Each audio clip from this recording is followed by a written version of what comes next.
और ये आरक्षण किसी के कहने से समाप्त होने वाली चीज है क्या? संवैधानिक अधिकार है ये।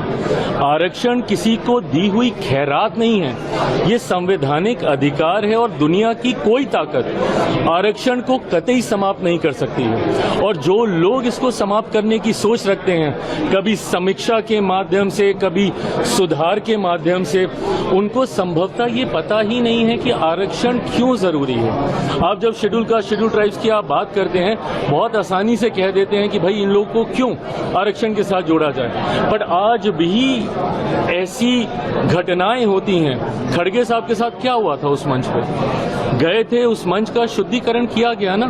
आज भी एक दलित युवक को घोड़ी पे चढ़ने से रोका जाता है, एक दलित लड़के को बारात निकालने से रोका जाता है। बड़े बड़े नेता जब मंदिर जाते हैं तो मंदिर को गंगा जल से धुलवाया जाता है। तो ये भेदभाव तो आज भी हो रहा है ना।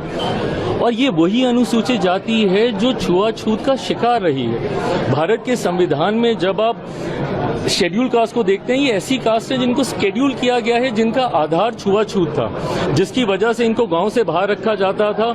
इनको छूना तो दूर की बात है, देखना तब पाप माना जाता था। ऐसे में मुख्य धारा के साथ जोड़ने के लिए, और क्या हम लोग उस लक्ष्य को पूरा कर पाए? नहीं कर पाए ना।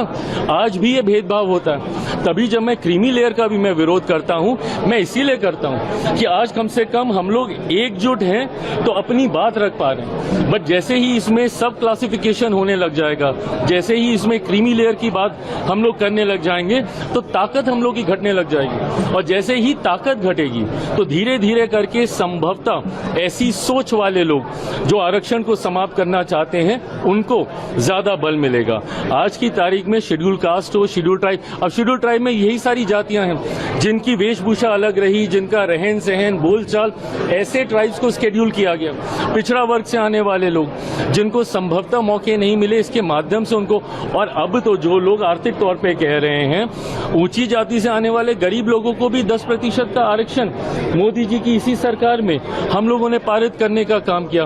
तो जो लोग ये सोच रखते हैं कि आरक्षण पे चर्चा होनी चाहिए, सुधार होना चाहिए, समीक्षा होनी चाहिए, बाबा साहेब की सोच से बनी हुई ये व्यवस्था है और दुनिया की कोई ताकत इसको, और मैं जब तक हूं, मैं इतना तो मैं पूरे गारंटी के साथ कह सकता हूं कि जिस सरकार में चिराग पासवान है, रामविलास पासवान जी का बेटा हूं, कतई इस व्यवस्था को बिगड़ने नहीं दूंगा।